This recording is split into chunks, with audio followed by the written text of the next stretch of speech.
Република Македонија е одлично место за живење доколку сте здрав и богат. За сите останати и не е толку весело, но за среќа во Македонија живеат и работат млади луѓе кои волонтерски и од петни жили се обидуваат на оние помалку среќните да им го направат животот барем колку толку подобар. Со мене во студиото се Каја Милошевска и Александар Василевски. Се надам дека не ги промашив имињата. Ќе започнеме разговорот со Каја, која доаѓа од организацијата КРИК и која прво ќе ни објасни што значи незината организација и со што се занимава. Пред се ви благодарам на поканата. Доаѓам од Центар за младински активизам КРИК, која е младинска организација составена пред се од млади луѓе. Работиме веќе 10 и постоиме веќе 10 години. Главниот фокус на организацијата е работа со млади и возрастни лица со и без попреченост. Се базираме на проекти младински размени, имаме летни инклузивни кампови и воедно имаме проект кој што се вика Добивање живот, каде што го отворивме и нашиот мултифункционален центар, односно Центар за окупациона терапија. Александар, ти си корисник на бесплатните, ако не се лажам, услуги на КРИК. Како таму ти минува денот, времето со луѓето од оваа организација? Па, времето ми поминува одлично. Ги прифатив сите, со сите се дружам. И имаме активности, да речеме, Секојдневни, предпоставувам. Да, секојдневни активности со тоа што изработуваме монистри. Добро. Алки, ланчиња од монистри. Изработуваме маски од картони. Имаме и час по англиски и музички бенд. Колку ти помага тебе другарувањето во КРИК? Ти се допаѓа ли тоа? Да, ми се допаѓа. Многу ми помага со тоа што и да ми треба за поддршка, за помош. Тука зад мене знам дека и моите другари стојат, а и стојат зад мене и Каја и Стојан, што можам комотно да се ослободам и комотно да функционирам во КРИК, во дневниот центар. Сега за сега благодарам, Александар. Каја, можеш ли на гледачите им објасни што значи тоа окупациона терапија? Вака, пред се окупациона терапија е терапија за секоја возраст, значи нема одредени години. Пред се ние како окупациона терапија се базираме на 3 полиња, односно секојдневни активности, каде што нашите корисници ги едуцираме за лична хигиена и се околу секојдневието. После тоа им помагаме при учење, значи помош при учење и користење правилно на своето слободно време, каде што ние пред се како окупациони терапевти, како целиот тим на центарот се базираме и правиме лични планови на нашите корисници кои што доаѓаат и кои го посетуваат. Воедно тоа е и личен план за развој за воиднина, како планираме да се развива самиот корисник и што сакаме, која е крајната цел, што сакаме да постигнеме, што да подобриме, што да зачуваме и да напоменам дека се базираме ние пред се на потребите и желбите на самите корисници. Тоа значи дека за секој корисник има посебна програма. Така. Секој ќе дојде, значи нов корисник и вие што правите? Имате обсервација некаква? Вака, пред се секој корисник има можност да дојде и да го разгледа просторот. Морам да напоменам дека просторот е целосно реновиран од страна на проектот Добивање живот во соработка со People in Need, Сдружение Солем и самата организација КРИК. Секој корисник може да дојде да го посети, да види какви активности ние нудиме и отпосле, ако му се допаѓа да присуствува на самите активности. Ние му даваме можност да ни каже, што него го интересира, што прави во неговото слободно време, што сака тука кога ќе доаѓа да работи, што го интересира, што помалце не го интересира. Правиме проценка и ние се базираме на таа проценка. Ги исполнуваме неговите желби, неговите потреби. Значи индивидуално се работи Да, со индивидуално. секој. Рековте добивате пари претпоставам од грантови, од проекти и така натака и сигурен сум дека кубурите со пари бидејќи во ова време нема некој што може да се пофали со доволен број на средства. Што тука би требало државата да надополни? Чувствувам дека како да нема јасна програма и што на вас би ви недостасувало за вие да бидете подобри? Што е тоа што ви фали, ви недостасува? Сметам дека поради тоа што пак ја напоменам дека ние сме под проектот Добивање живот, државата и центар кој што е наменет за лица над 18 години со секаков тип на попреченост, според тоа што во нашата држава има доста организации кои што се за деца со попреченост. Сметам дека треба државата да слушне за нас, да види и да им помогне пред се на децата што се над 18 години, на тие корисници, да направи нешто за нив. Се надевам дека ќе се прошириме и ќе имаме и во другите градови во Македонија центри за над 18 години, каде што и државата ќе се вклучи, самите институции, ќе речам, и ќе не поддржат во нашата работа и ќе го продолжат проектот во иднина. Апел доколку некој политичар сега не гледа, нека им помогне на овие млади луѓе кои навистина работат нешто што не го работи секој.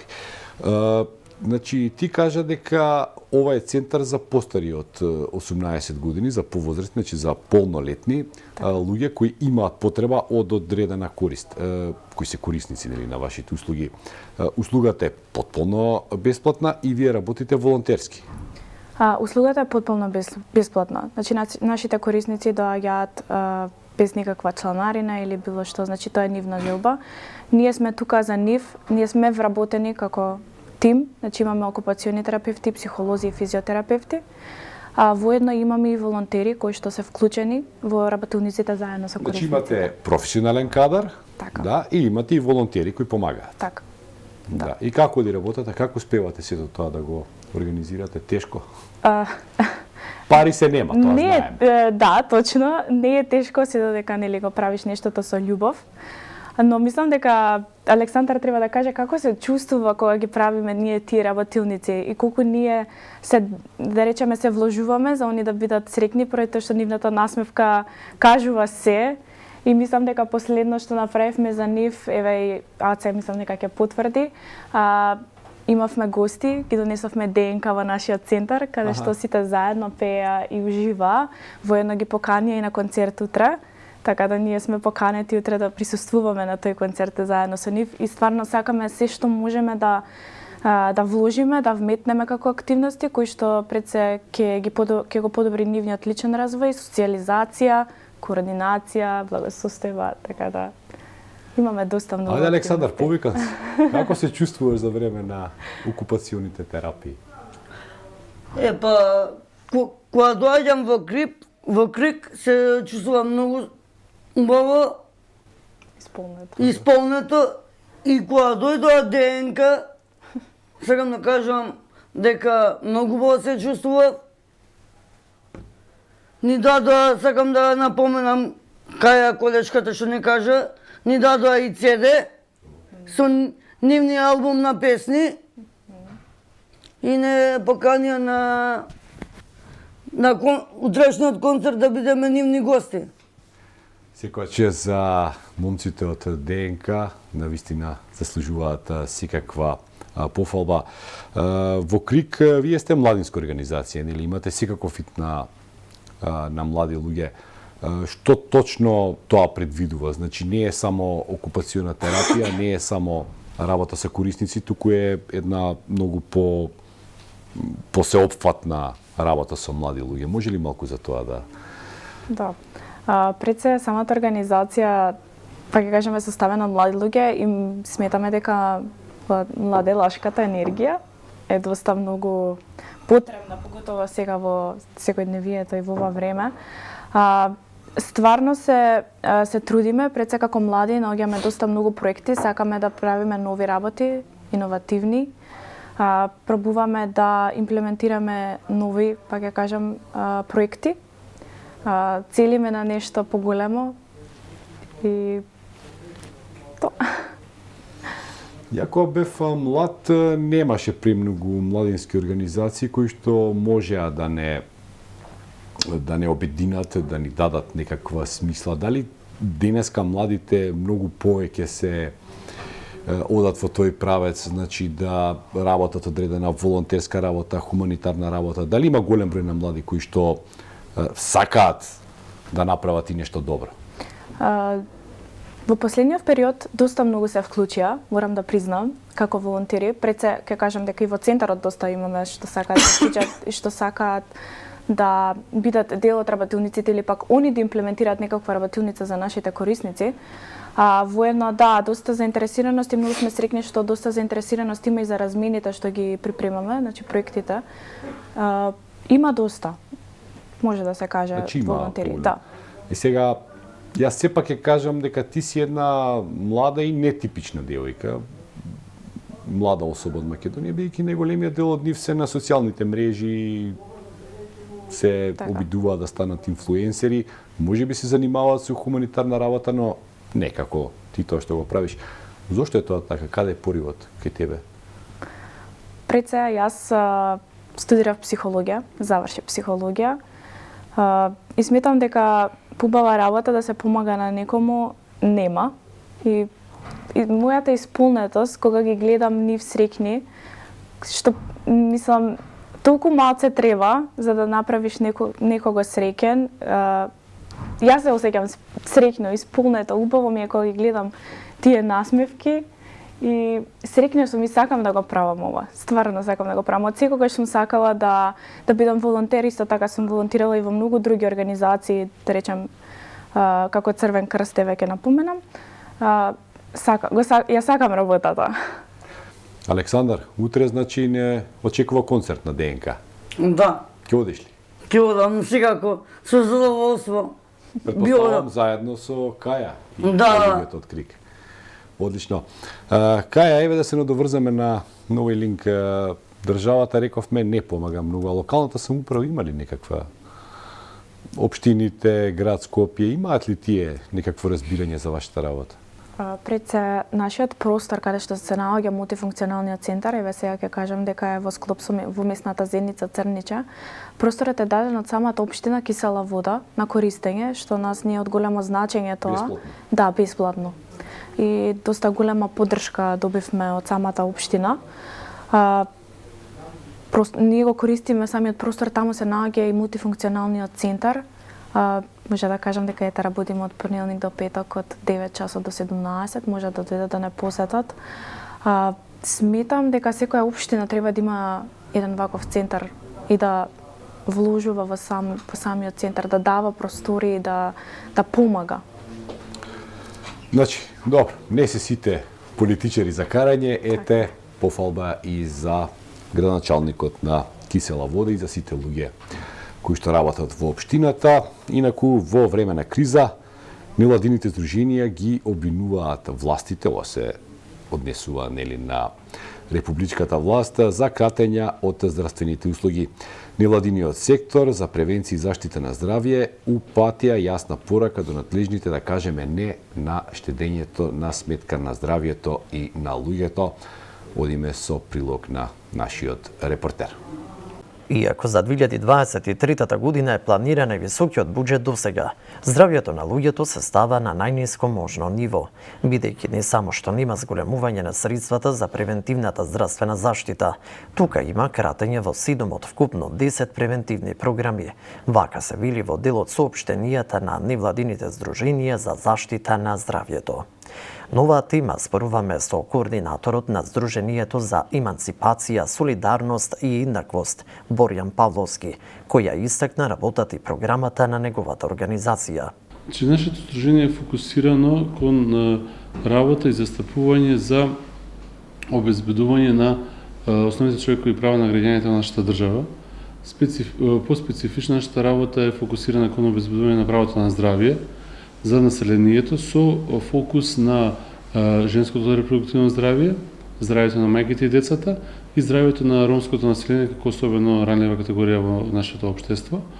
Понатаму нашето здружение исто така работи на помош и поддршка на жените жртви на семејно насилство преку нашиот центар за правна помош преку останати активности, како и работиме на напредување на фискалната транспарентност на јавните институции. Боријан Павловски дополнително истакна дека Комитетот за правата на детето при Обединетите нации во септември оваа година изразил загриженост во врска со константното намалување на инвестициите за здравствена заштита на мајките и децата во земјава, а само 2 месеци подоцна државата дала предлог да го намали буџетот на програмата за мајки и деца за 3 милиони динари. Во Македонија особено загрижувачки беше периодот од 2011 до 2017 година, кога имаше пораст на дојнечката смртност, кога се искачи на речиси 12 умрени новороденчеви на 1000 живородени, што е речиси тројно повисоко од развиените европски држави, 3 пати повисоко. Тоаш државата презеде одредени мерки и активности се намали дојнечката смртност, меѓутоа секое намалување на буџетот за активности за наменети за здравствена заштита на мајките и децата представува ризик повторно да се појават негативни ефекти врз здравјето на мајките и децата и да доведе до зголемување на дојнечката и новороденчката смртност. Конкретно оно што го споменавте, се кратат за наредната година во предлог буџетот се кратат 3 милиони денари од програмата за активна здравствена заштита на мајките и децата. Во оваа програма минатите години имаше предвидено здравствено едукативни активности за родителите, особено имаше за родителите од ранливи средини, ромски средини, рурални средини и така натаму за здрав раст и развој на детето, вакцинација и останати теми поврзани со здравјето на бремените жени и грижа за новороденчињата. Во програмата за 2022 година недостасуваат здравствено едукативни активности, а дополнително со намалувањето на буџетот, значи ќе нема воопшто ни простор за вакви едукации. А особено е важно затоа што е, како што кажавте, и Комитетот за правата на детето при Обединетите нации изразува загриженост за падот на офатот со вакцинација во нашата држава. Бидејќи мораме да сме свесни дека ако пред 10 години имавме над 90% офат на децата со вакцинација, пред последните податоци покажуваат дека особено со вакцинацијата МРП, морбили рубелови паротит, офатот на децата е околу 65%, што е загрижувачки. И ни се заканува во секој момент епидемија на морбили меѓу децата. Што е клучно тука? Има вакцини, не е дека нема. Клучна е едукацијата на родителите, бидејќи сите овие антивакцинални движења и така натаму си го имаат своето влијание. Потребно државата да спредува активна едукативна кампања за зголемување на офатот на вакцинација. Тоа е токму просторот да се најде таква кампања во програмата за мајки и деца. Со скратен буџет ќе нема такви активности. Исто така, овие што ги споменав, што ги имаше во минатото, а се скратија, едукација за здрава бременост, здраво мајчинство и така натаму, тоа сето придонесува кон намалување на дојнечката смртност, нормално. Исто така, Комитетот има и нови теми, кои што ги отвора Комитетот за правата на детето, изразува загриженост за прекомерната телесна тежина кај децата. Значи, потребно е веќе државата да се осврне и на тој проблем, да го адресира преку соодветни мерки и активности, а со намален буџет, ништо од тоа нема да биде можно. Павловски дополнително алармираше дека се намалува и буџетот за програмата за скрининг на малигни заболувања, иако токму тие се меѓу водичките причини за смртност во нашата земја. Додека европските земји бележат опфат со скрининг за рак на грло на матка од над 75%, во Македонија опфатот се движи околу 28% за 3 години. Европската унија се стреми да постигне во наредните години нула смртност од рак на грло на матка, преку скрининг, соодветно спроведен, и преку вакцинација за ХПВ. Додека ние сме се уште далеку од тоа, кај нас секоја година, од година во година бројките се различни, умираат секоја година помеѓу 30 до 47 жени од рак на грло на матка. Што значи дека е откриен во доцна фаза. А околу 330 жени секоја година се лекуваат на клиниката за онкологија од напредна фаза на рак на грлото на матката. Овој карцином, доколку се открие навреме преку скрининг методи, преку многу едноставна метода, ПАП или друг вид на бриз, може да се излекува со многу поедноставни методи, медицински процедури кои што не се ниту толку захтени, ниту толку скапи. За жал, кај нас 330 жени ракот се открива во доцна фаза и тие се за жал подложни на поагресивни третмани, рецете операции, хемотерапија, зрачење, кои што предизвикува и страдање, и физичко, и емотивно, а за жал е така околу 40 жени завршува и со смртен исход. Има и од најмладите возрастни групи, има смртни случаи и помеѓу жени на возраст од 25 до 34 години од рак на грло на матка, што е навистина поразителен показател. Значи, нашите пресметки покажаа дека во една година се изгубени околу 600 години на живот поради претерана смртност кај жените токму од ракот на грлото на матката. А сега буџетот за скринингот се намалува. Значи, наместо да се унапредува, да се зголемува опфатот, ето од овие 28%, да се стремиме во наредната година кон 50%, па постепено да ги стасаме земјите во Европската унија со 75%, нашата држава го намалува буџетот за да има уште помал опфат со овој скрининг. На група од 50 до 70 години. За време на пандемијата е 0,3%. Меѓутоа, и да не е пандемијата, 1% е поразително. Од овој вид на карцином умираат околу 330 жени на годишно ниво од ракот на дојката во Македонија. Кога ќе споредиме со Европска унија за стапка на смртност, во Македонија умираат годишно 32 жени на 100.000 жители. Во Европската унија таа бројка се движи околу 14 жени на 100.000 жители. Значи ние сме повеќе од двојно повеќе жени кај нас умираат. Значи само затоа што жените живеат во Македонија, имаат поголема шанса да умрат од рак на дојка, колку да живеат во некоја европска држава. И повторно, место да се инвестира во скринингот за рак на дојка, да се спасат животите, да се подобри квалитетот на животот, парите се кратат. Не станува за голем износ на средства. Наши пресметки, направени врз основа на буџетот на Министерството за здравство, тоа се пресметки од официјални податоци на државата, например, за еден соодветно спроведен скрининг на рак на грло на матка, потребни се околу 50 милиони денари. Значи, кога ќе успоредиме каков огромен буџет имаме на државата, 50 милиони денари не значат ништо. А за жал и тука се крати, наместо да се инвестира, се спасат животи и да се подобри квалитетот на животот на Граѓанските здруженија велат дека во време на криза се соочуваат со кратење од здравствени услуги, кратење од превенција на болести, недоволни буџети за лекување за различни групи пациенти, граѓани исклучени од пристап до основна здравствена заштита, а сето тоа се представува како штедење и домаќинско работење на владата. Пораката до надлежните е јасна: да кажеме не за штедењето на сметка на здравјето на луѓето.